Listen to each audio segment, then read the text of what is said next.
Okay, thank you. When the grocery budget is gone, Esther Ann Mason does a monthly stop at a pop-up food bank at the community radio station. It helps. Yeah, it helps. We don't know the high cost of food over here. Harvest Manitoba sent up 5,000 pounds of food by cargo plane in October, a few weeks after a devastating 3-day power outage in Theresa Point First Nation. Mason, a widow, had to build a fire outside.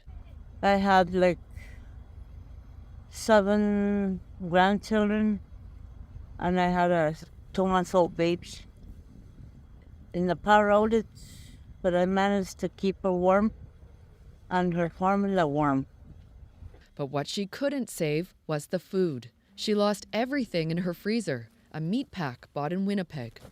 Steaks, chicken, ground beef, things that you normally buy from here, but less expensive.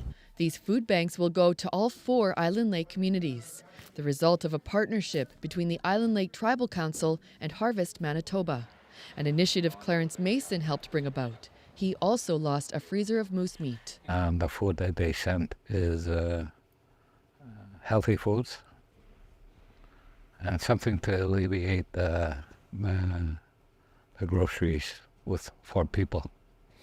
I don't call it a handout. I call it a crisis, food security crisis.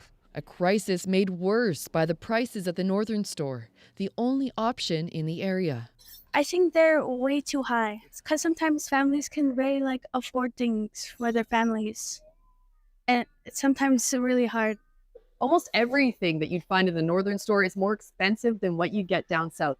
But the Nutrition North subsidy does help. For example, this bologna, $12.99, still almost double what you get for it in Winnipeg. But that's better than things that don't have the subsidy, like this garlic sausage, $31.69. Harvest Manitoba now gets that same Nutrition North subsidy. It saved them $10,000 on this shipment of food. But now we're able to do it on a monthly basis all throughout the year, and again, serving hundreds of families. Harvest Manitoba hopes to do more Northern food banks. Esther Ann Mason would rather not have to rely on them. And I am angry at Manitoba Hydro. I'm not angry for myself, I'm angry for the others who are destitute.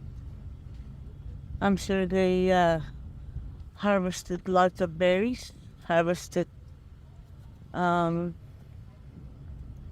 meat, and they all went to waste. She says if she had the authority, she'd reimburse her community for what they lost. Erin Broman, CBC News, Theresa Point First Nation.